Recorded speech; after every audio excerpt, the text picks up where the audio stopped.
Salam,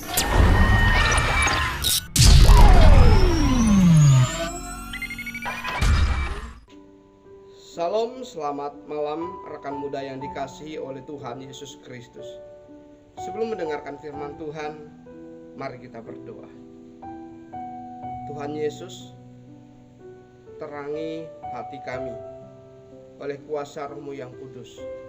Berikan kami hikmat pengertian untuk dapat mengerti firman yang disampaikan kepada kami. Dalam nama Tuhan Yesus, kami sambut firman-Mu. Amin.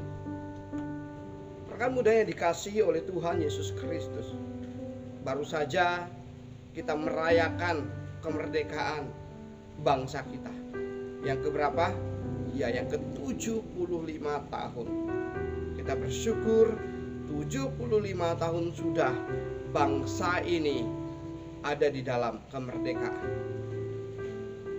Tentu kita menyadari bahwa kemerdekaan yang diperoleh bangsa merupakan anugerah Tuhan yang diberikan kepada bangsa ini atas segala usaha perjuangan seluruh komponen bangsa, terutama para pemuda yang rela berjuang dan mau mengorbankan apa yang terbaik yang ada pada diri mereka untuk bangsa dan negara ini.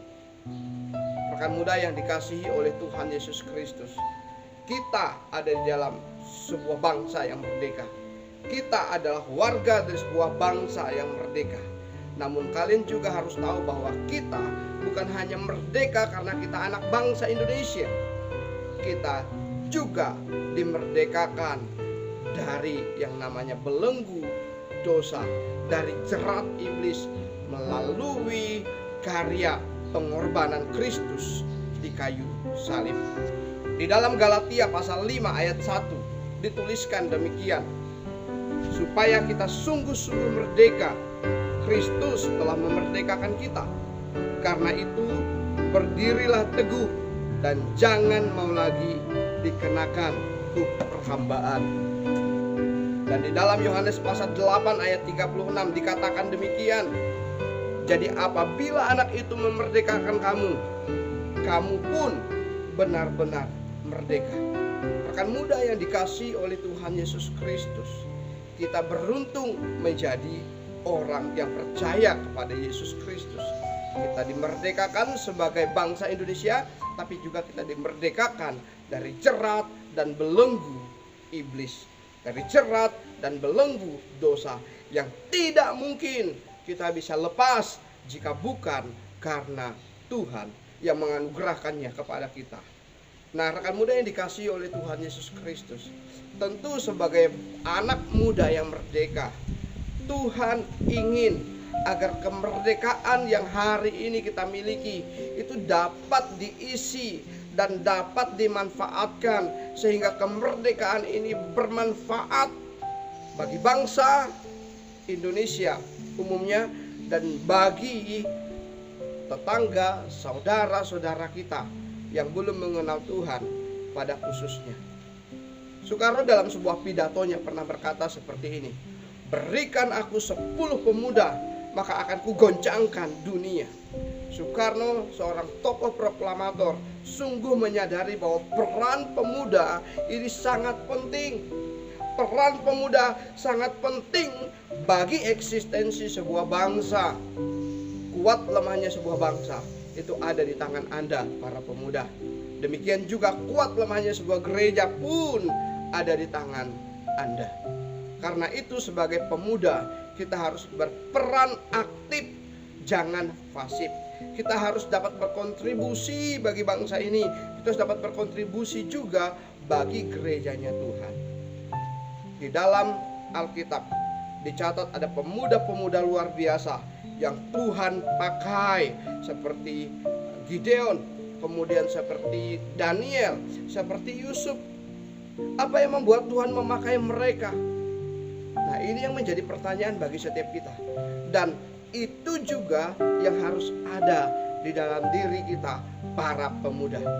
Yang pertama, agar kita dapat menjadi pemuda yang bermanfaat, pemuda yang berdampak bagi bangsa ini, maka kita harus hidup takut akan Tuhan.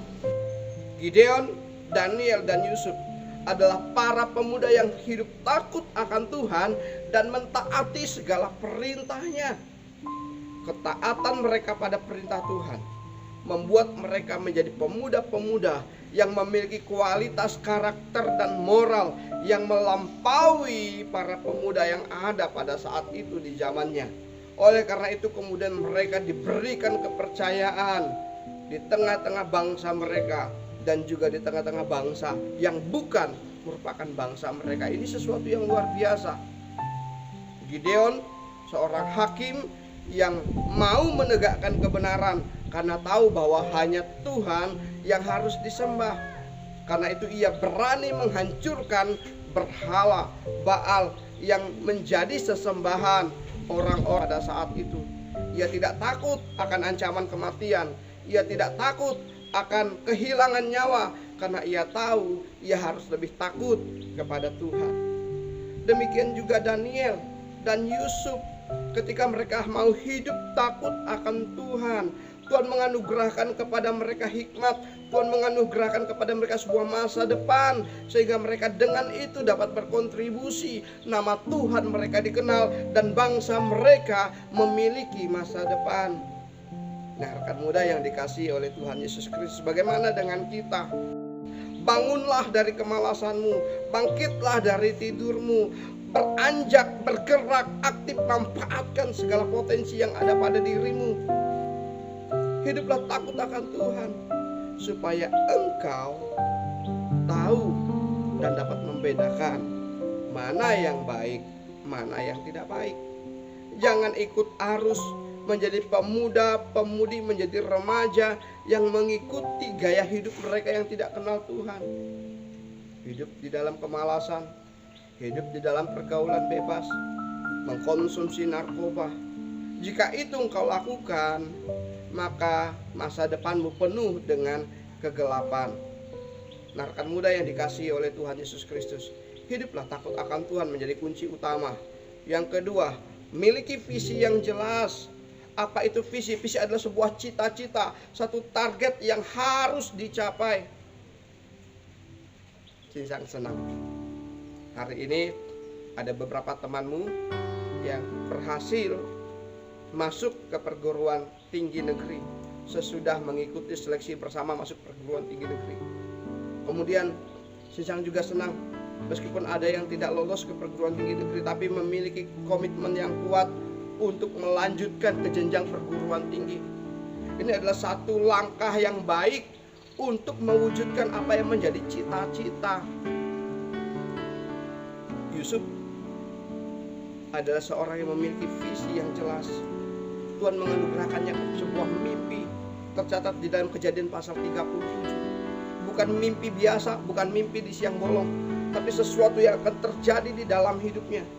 Betul, untuk meraih visi itu, untuk menuju kepada apa yang ditargetkan itu, ada perjuangan berat, harus melalui berbagai kesulitan, rintangan. Tapi itu tidak menyurutkan langkah Yusuf. Ia harus dikucilkan, bahkan dibuang oleh sanak saudaranya. Ia menghadapi fitnahan, masuk ke dalam penjara, tapi ia tahu bahwa Tuhan menyertainya. Karena itu ia tidak sedikit pun memiliki dendam, tidak sedikit pun ia memiliki amarah, tapi dengan sukacita dan kerendahan hati serta turut kepada Tuhan, ia menjalani proses itu hingga pada akhirnya sebagaimana yang dicatat di dalam Kejadian pasal 42 ayat yang ke-6, dikatakan demikian. Sementara itu Yusuf telah menjadi mengku bumi di negeri itu. Dialah yang menjual gandum kepada seluruh rakyat di negeri itu. Yusuf dipercaya untuk menjadi raja kecil di negeri asing. Luar biasa. Itu bisa terjadi kenapa? Karena Yusuf yang pertama tadi adalah hidup takut akan Tuhan, tapi ia juga punya visi yang jelas. Demikian juga dengan Daniel. Di dalam Daniel pasal 2:48 dicatat demikian. Lalu raja memuliakan Daniel, dianugerahinya lah dengan banyak pemberian yang besar, dan dibuatnya dia menjadi penguasa atas seluruh wilayah Babel dan menjadi kepala semua orang bijaksana di Babel. Ini adalah sesuatu yang luar biasa. Bagaimana tidak? Daniel yang diserang habis-habisan, difitnah habis-habisan sebagai seorang pemuda yang tidak taat pada perintah raja. Tapi karena ia hidup takut akan Tuhan, ia punya visi yang jelas, ia boleh berkontribusi besar, di mana nama Tuhan Allahnya diagungkan. Dia diberikan jabatan kepercayaan yang luar biasa dari raja. Akan mudah yang dikasih oleh Tuhan Yesus Kristus. Dan yang ketiga adalah seorang pemuda yang tangguh, yang kokoh, bukan pemuda yang cengeng. Kayak rekan-rekan muda yang dikasih oleh Tuhan. Bagaimana dengan dirimu? Lihatlah kepada kehidupan Yusuf ketika ia menghadapi berbagai perlakuan yang tidak adil dari saudara-saudaranya. Ketika ia harus menghadapi fitnahan, kemudian berujung penjara. Dia tidak berkata kepada Tuhan seperti, "Oh Tuhan, aku sudah menjagai moralku, aku sudah hidup jujur, aku sudah baik, tapi mengapa aku seperti ini? Oh Tuhan, mengapa penderitaan ini ada?" Tidak, saudaraku, ia tetap melangkah dengan kuat. Ia tidak goyah, ia tidak marah kepada Tuhan, ia tidak kecewa kepada Tuhan. Dan akhirnya apa? Ia dipercaya menjadi penguasa di negeri asing. Begitu juga dengan Daniel, begitu juga dengan Gideon. Mereka tidak cengeng. Mereka bukan orang yang cepat komplain kepada Tuhan. Tuhan, mengapa aku harus mendapatkan perlakuannya seperti ini? Mengapa aku harus mendapatkan upah yang seperti ini? Harus terancam nyawa, harus dihukum masuk ke gua singa. Nah, rekan muda yang dikasih oleh Tuhan, hidup takut akan Tuhan, punya visi yang jelas, jadi pemuda yang tangguh, itu harus ada di dalam diri kita, harus ada di dalam dirimu, sehingga engkau dapat menjadi pemuda yang berdampak bagi gereja, bagi bangsa dan negara. Isilah kemerdekaan ini dengan hal-hal yang baik, dengan memiliki 3 hal tadi. Sinsang percaya sebagai hamba Tuhan, Tuhan akan pakai hidupmu. Tuhan akan pakai engkau menjadi pribadi yang berdampak. Bukan hanya buat keluargamu, tapi juga buat gerejamu dan juga buat bangsa dan negaramu. Tuhan memberkati. Merdeka, mari kita berdoa. Terima kasih Tuhan Yesus untuk renungan firman Tuhan yang disampaikan kepada kami.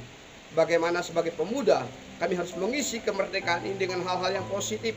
Dengan kami memulai dari diri kami boleh hidup takut akan Engkau, memiliki visi di dalam Tuhan, dan menjadi pribadi yang kokoh, yang tangguh, sehingga kami dapat memberikan kontribusi positif bagi keluarga, gereja, dan juga bangsa dan negara ini.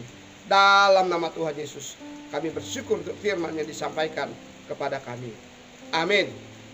Tuhan memberkati rekan muda sekalian.